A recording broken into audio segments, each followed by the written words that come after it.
This meeting is being recorded. Hello, hello, hello, amigas, and welcome to Amiga Handle Your Shit podcast. So, back by popular demand, my girlfriend, Anne-Marie Esparza, she is, oh my God, what can I tell you? Yes, she's an entrepreneur. Yes, she is an author. Yes, she's all those amazing things and titles. But the most important for me is that she is this beautiful, self-centered, beautifully aligned human being that is within my vortex, and I get to have her vibration within my vortex and just feel her love and joy and passion for humanity. She exudes that. And this conversation is going to be amazing because she's, like they say, that song says, she did it again. She wrote another book. So we're here to talk about that. So welcome, Anne-Marie. Welcome to Amiga Handle Your Shit podcast. My honor to be with you, and I love every minute with you. So I'm just super excited to be a part of this again. Yay, yay. And so amigas out there, Anne-Marie has been on the podcast several times, I believe. And she's, when I, as a podcaster, we go back and look at the algorithms, and we go and we decide, okay, well, is this episode aligning for the amigas out there? And guess what? When she's on, oh yeah, it aligns. The algorithms say it so too. Thank you. Thank you. Thank you. So Anne-Marie, okay, so for those of amigas out there who are listening to this episode and not know who you are, why don't you give us like a brief synopsis, if you will, about who Anne-Marie is? So who am I? Boy, first, I'm a mother of two crazy, amazing kids. My daughter's in her first year of college. My son's in his last year of high school. I'm the wife to a crazy, amazing man, and I adore him and just my best friend. I had the privilege of being an educator. So I was a school teacher and a school principal for many years, and have really spent my life teaching. It's my passion and my gift. I ventured off from the educational system into entrepreneurship and started my own company several years ago. And I, had the opportunity to have some great mentors through books on how to be successful and how to build wealth.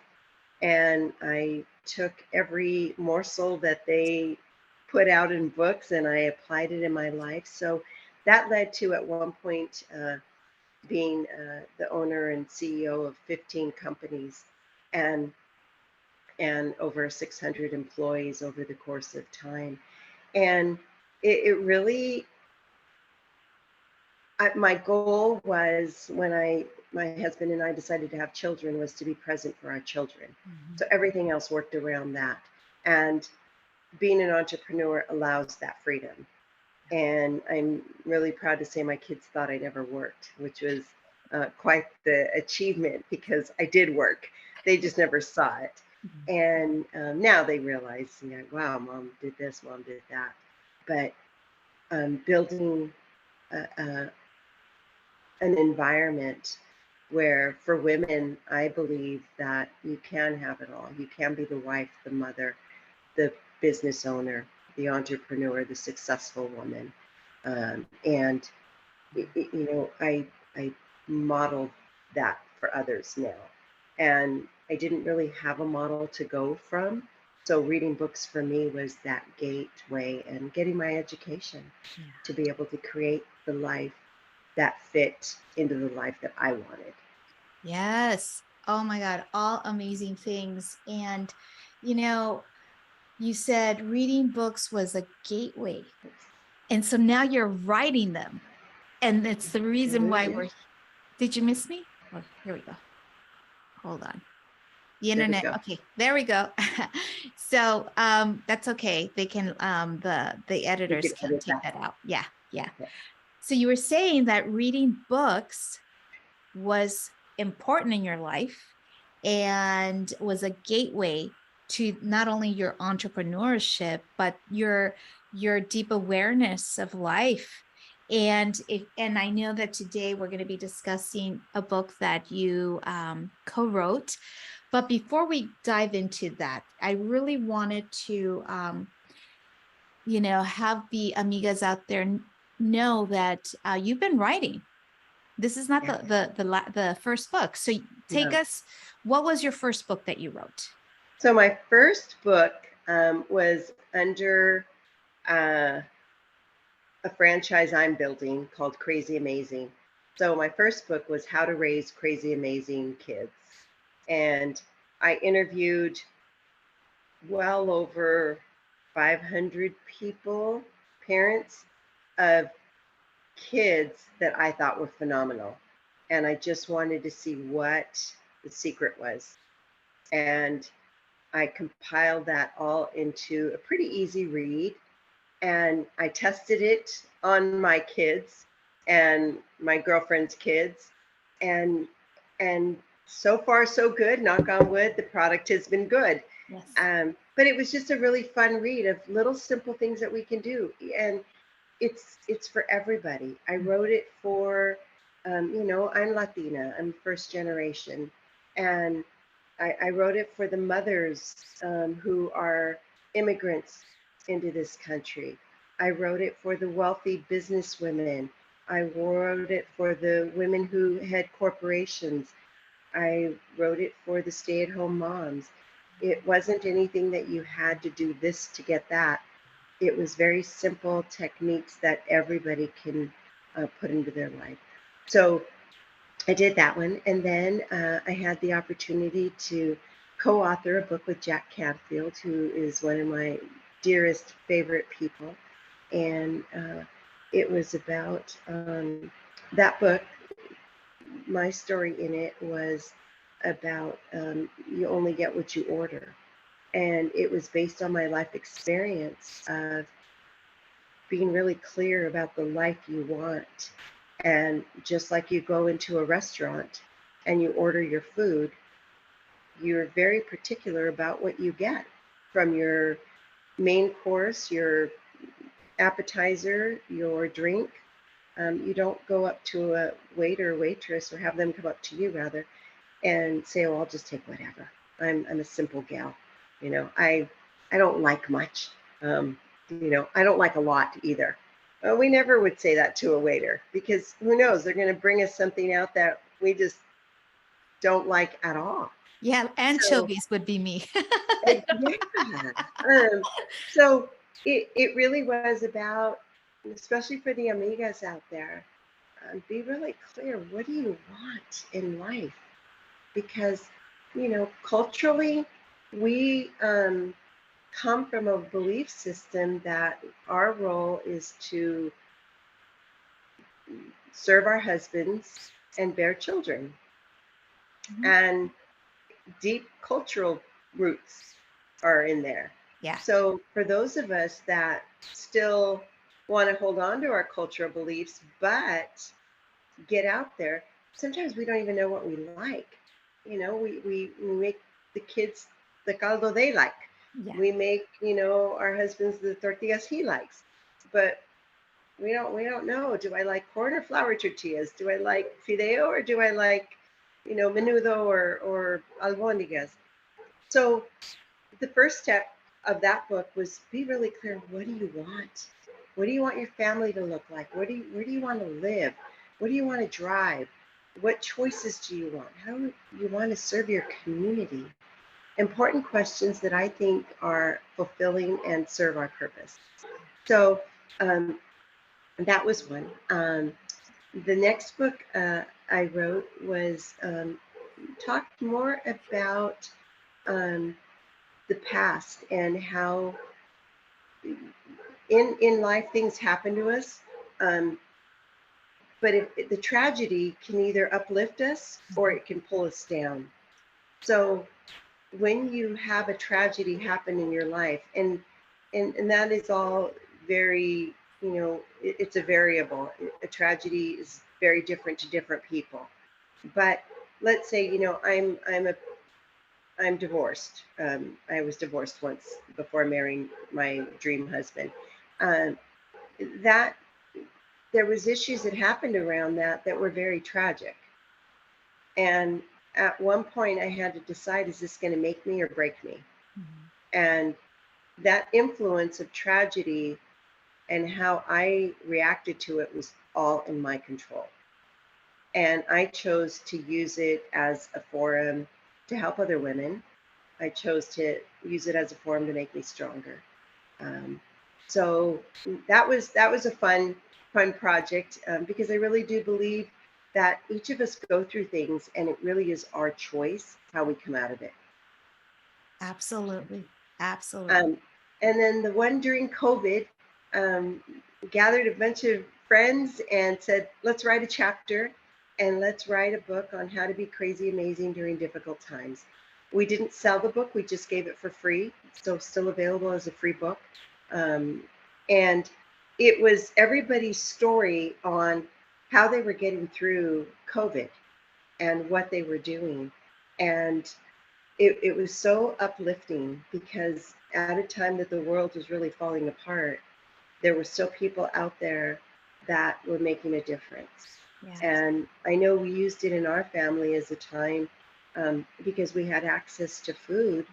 We made food baskets, food boxes, um, for shut-ins and elderly people that couldn't get out. And we had our whole crew deliver. So we did weekly deliveries of boxes of food to people in our community, and my family and my husband's family. And it was really a neat project for our kids to be involved in. And just laughing as we're putting these boxes together, like, okay, grandma doesn't like pork, so we're putting more steak. Grandpa likes hamburgers, so grandpa gets hamburger meat.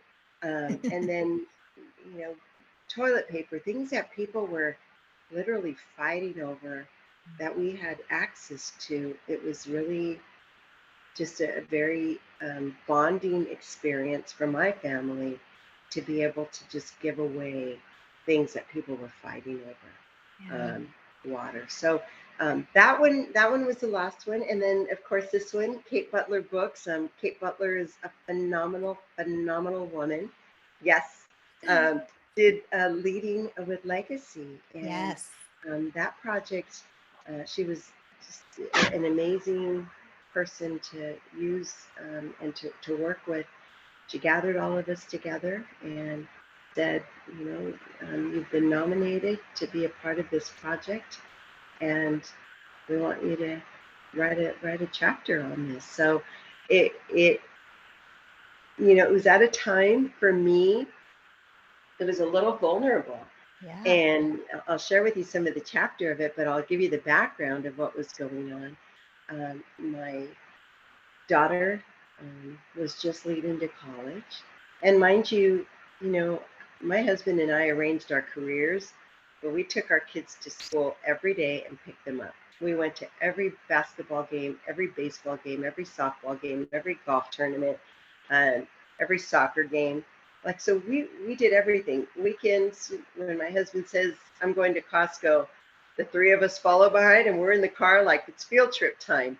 And so we'd done everything together. And for her, being the first one to go to college and move away, it was different for me, and I probably cried as much when she went to preschool as I did her leaving to college. And I'm very blessed that she's not far from home, but she did choose to live on campus, which we encourage. Um, but it's a little different. The dynamics of the house change a little, Yeah. and things that you took for granted aren't there anymore. Kissing her goodnight, saying a little prayer with her. So you do it over FaceTime or over the phone. That my niece, there was some dynamics in our family that um, caused separation, and my niece got engaged to this wonderful man, and my husband and I chose to be their bonus parents.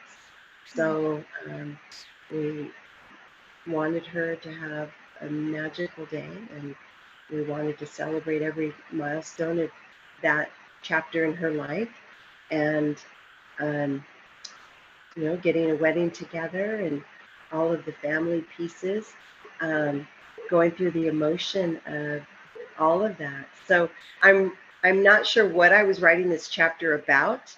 And then one day, I read a book every week. I finish a book. So whether it's through Audible or I'm reading something, and I was invited to go to the Drew Carey Price is Right show. Oh my God, that is so funny. I know.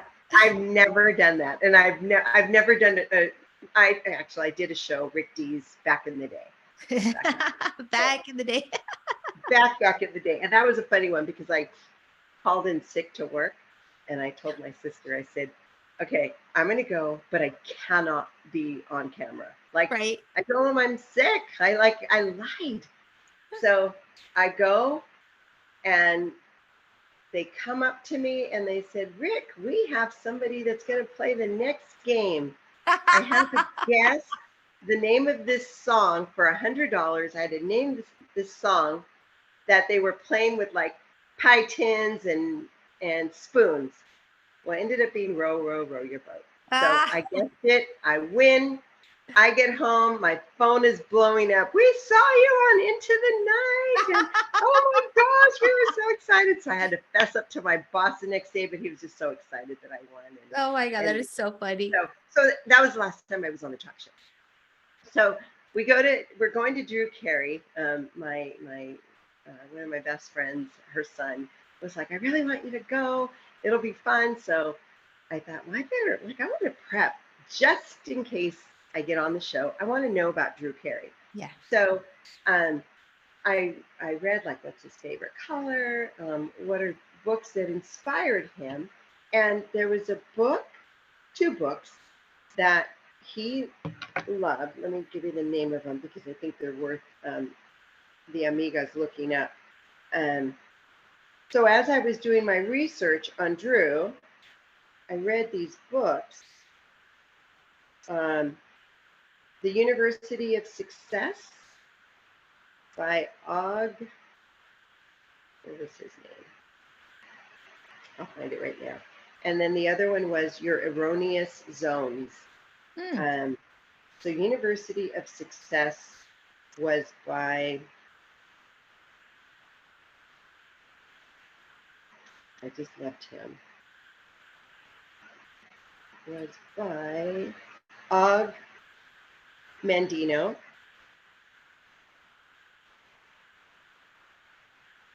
And Erroneous Zones is really good too. Was by one of my favorite authors, Wayne Dyer. Oh, love that.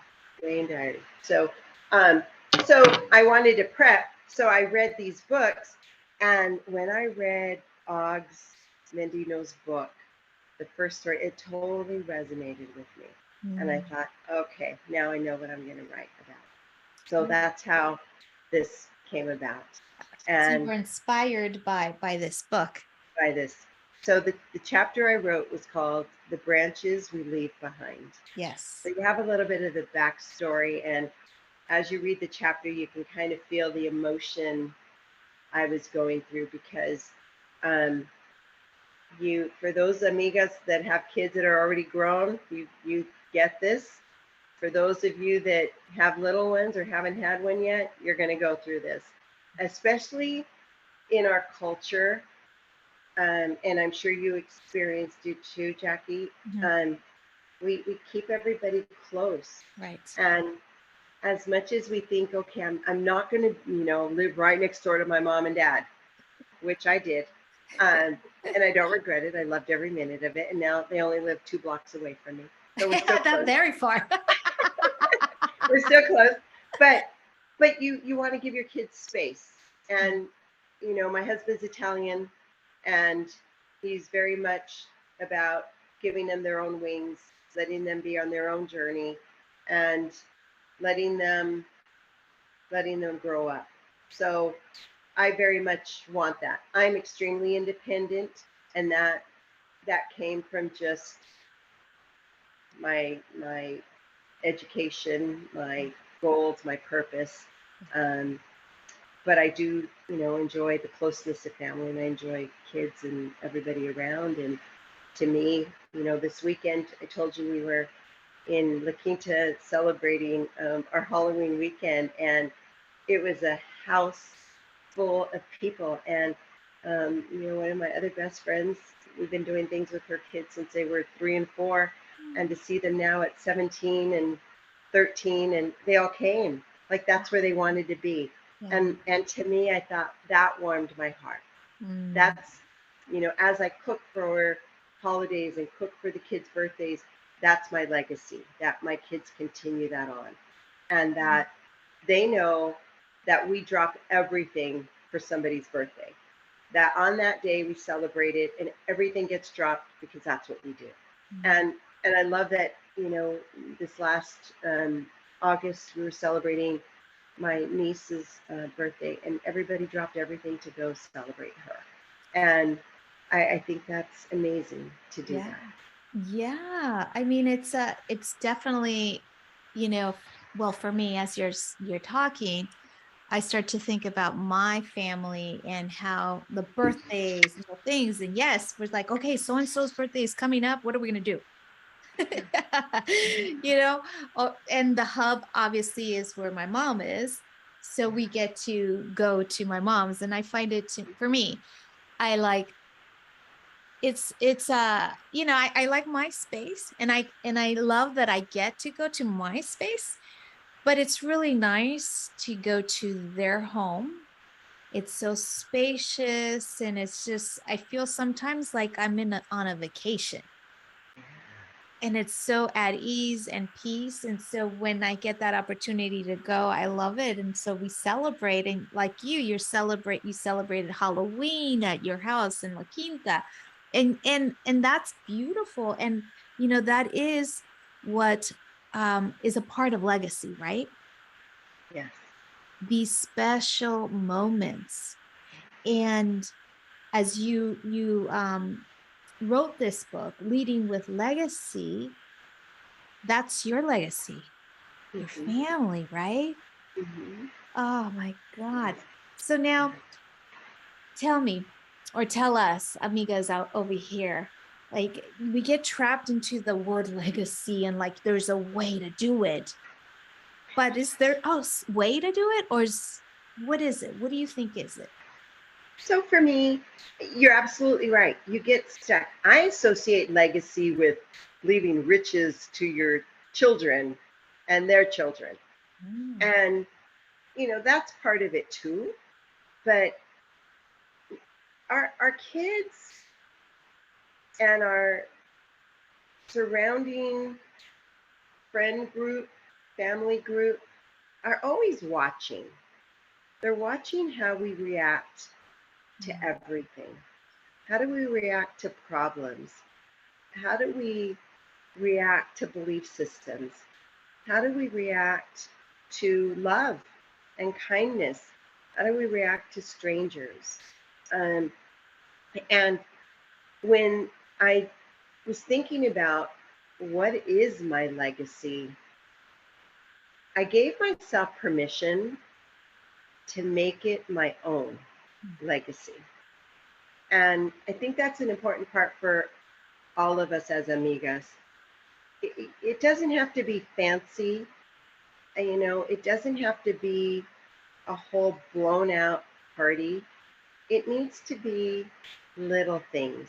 So, um, I look back, my grandma on my dad's side was one of the biggest influencers in my life. She died when I was 12. So I probably have about 7 years of memories with her, but how impacting they were. Um, there were things that you just could always count on. I could always count on a box of C's candies in her freezer. Aw. Always, always. Um, I could always count on her rice tasting amazing, and her beans, like her cooking. And she always like cooked fresh every day. And it's funny what you remember. Um, you know, and these are my memories. So I'm going to state that because other people in my family don't have great memories of her, but I have the best memories of her. She was diabetic, and she had to have one of her legs amputated. I remember sitting in her dining room as she's putting this leg on, and she's laughing. She's laughing. She's like, estos chingones doctores ni me pusieron el color de mi pie bien. Este pie de blanca. So it was like, It's so this, funny. these, damn doctors, they gave me an artificial leg, and it isn't even my skin color. It's the color of a white lady. And we laughed and we laughed. She strapped it on, and then she put on music and she started dancing. She says, I'm not going to stop doing what I do with this leg. And I'll never forget her attitude about something that was so horrific, so horrific. So the legacy that she left for me was, have something at home that your kids can always count on. So what is that? Home cooked meal, um, fruit on the counter, homemade tortillas. It doesn't have to be expensive, and it can be as easy as every time they walk in the door, you make a big deal, like you haven't seen them in years. Do you call them every day? Do you make them feel loved? Do you, do you listen? Do you really listen and hear their perspective? And so for me, you make up your legacy. Yeah. What is, but it's got to be more than you got. So what is that? Yeah. What is that you're going to do all the time? What is it that your kids are going to want to come back home, like you do for the family celebrations and the family events? What safety is there at home that you created for them? My kids, their birthdays, since they could talk on their birthday, and it's almost like Groundhog's Day. We talk about what it was like the night before, birth, my reaction, and I fix them their favorite meal, their favorite cake. It's all about them. And I've done it. My daughter's going to be 19 in January. Michael's going to be 18, and every year. And they look forward to it. They start talking about it now. Like, I think this year I'm going to do prime rib, or I'm going to do ribs, or, for a while they loved my husband's spaghetti, so they would do spaghetti. So it really is as simple as traditions. Stick with it. What is that? Yeah. Yeah. I love that. Or, go ahead. No, I love that. Yes, we get to make it our own, and this just simple. What can they count on? How simple, but it is true. Because it could be they can count on money, but then they also can count on a blessing. Yeah. They can count on you making that cake. Mm-hmm. Mm-hmm. I love that.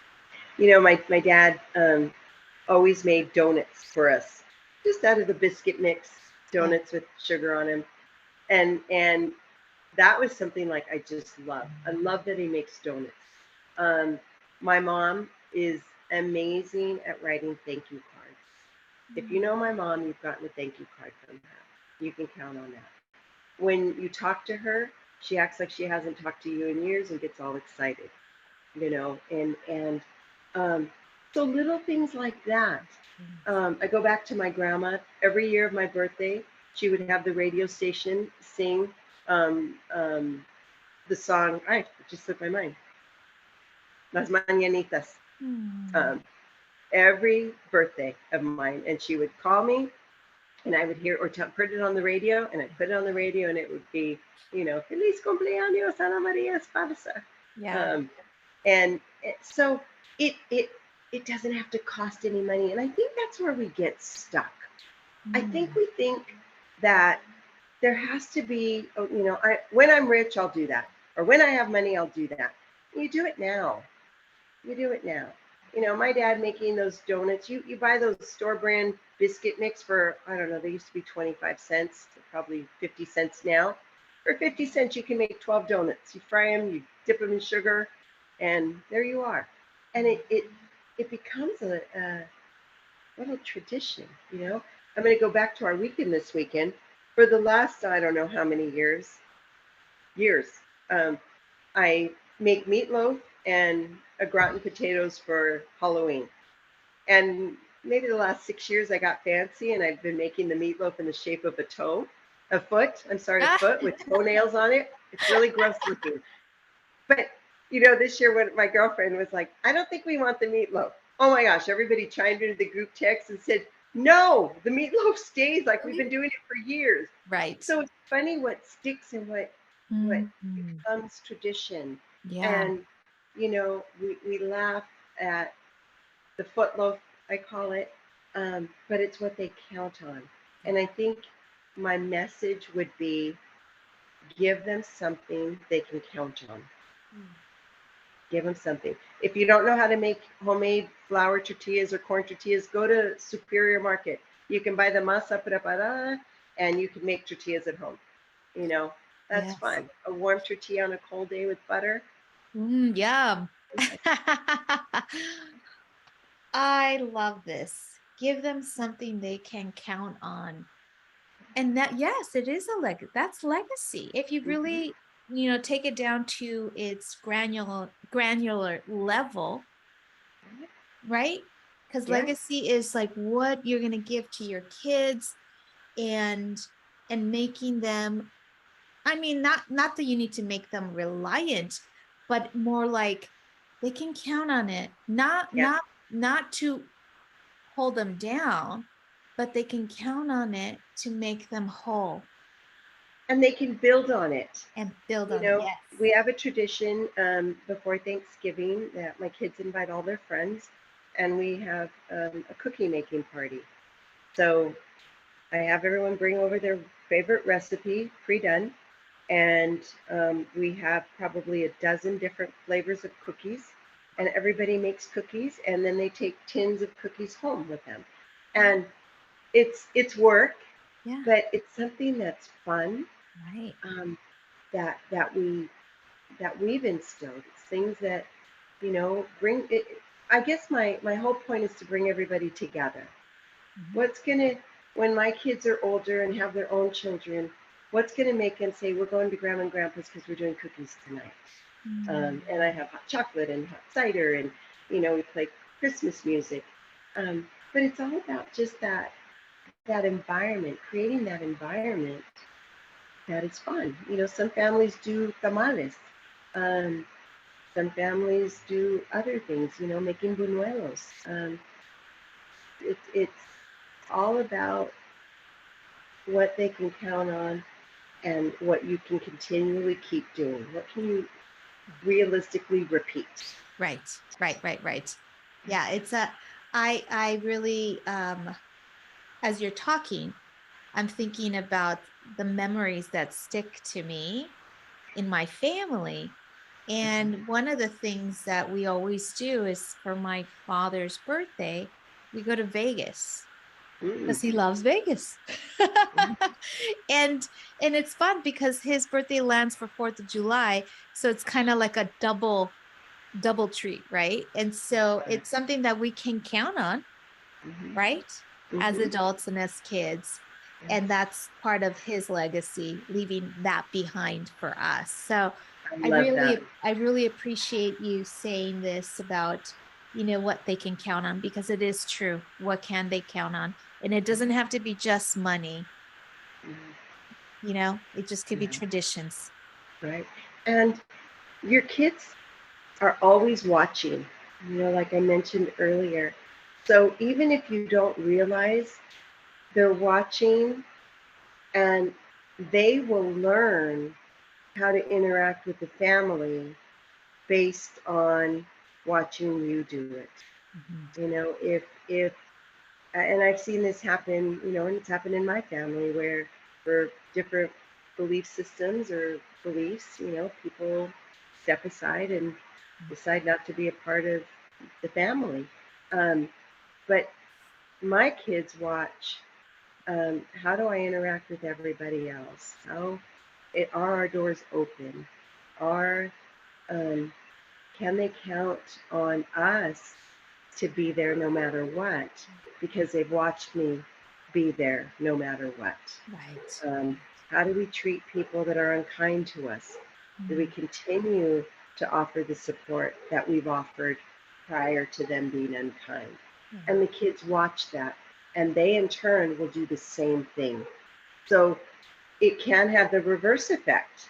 If you're one that, oh, I don't do family, I'm not interested, I don't go and get together at holidays with my family, then you really can't expect your children to do that, because eventually you're going to be the one left out Yeah. because that's what you model. Yes. Yes. And that to me is more scary than anything. I don't want to be that. Right. I want my children to, if they have a choice to go somewhere, they want to come back home and celebrate with us. Oh, yes, absolutely. Que viva la fiesta. Yes. Siempre y todo el tiempo. See, Yeah. Oh my God. I love this. So, amiga, I know, I mean, I could talk to you for days. you can. Yes. But I know we our listeners out there are probably like, wow. And I'm sure they're like getting to their jobs and they're like, oh, but I got to stop the recording. But as I'm at the end of this conversation, you know me, I'm always asking my guests one or two tips on how they can handle their shit. So what do you say? How can you handle your shit? Um, you know, my next book coming out is called No Permission Needed. Mhm. And what I would ask of all of you amigas is think about all the permission you've been given by God. I believe in God. Mhm. To love, to be kind, to be abundant, to be happy, to be prosperous, to be generous. Everything God has given you permission to do and set the example.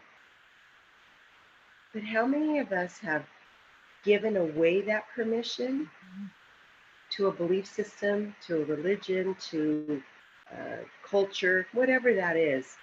And no, I'm not going to talk to you because the color of your skin. No, I'm not going to talk to you because you're um, have different color eyes. No, I'm not talking to you because you're not at the same financial level that I am. And we hurt ourselves by taking away the permission that was originally given to us to be the best version of us. So, as you look at how to handle your shit, look at ask yourself, what would your life look like if you didn't need permission to love and be kind and be rich and be generous and be giver and be funny and be kooky? What would your life look like and what would you look like? And how much happier would you be? Mm.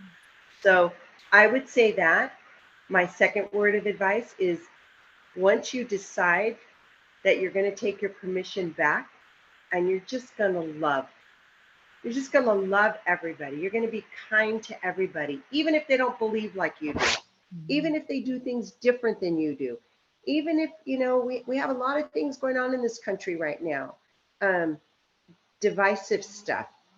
What if you ignored that divisiveness and you just decided, you know what, I'm going to break those rules that somebody put on me that I allowed, and I'm going to live my authentic life, and I'm going to, still follow God's moral code, but I'm going to embrace every permission He's given me.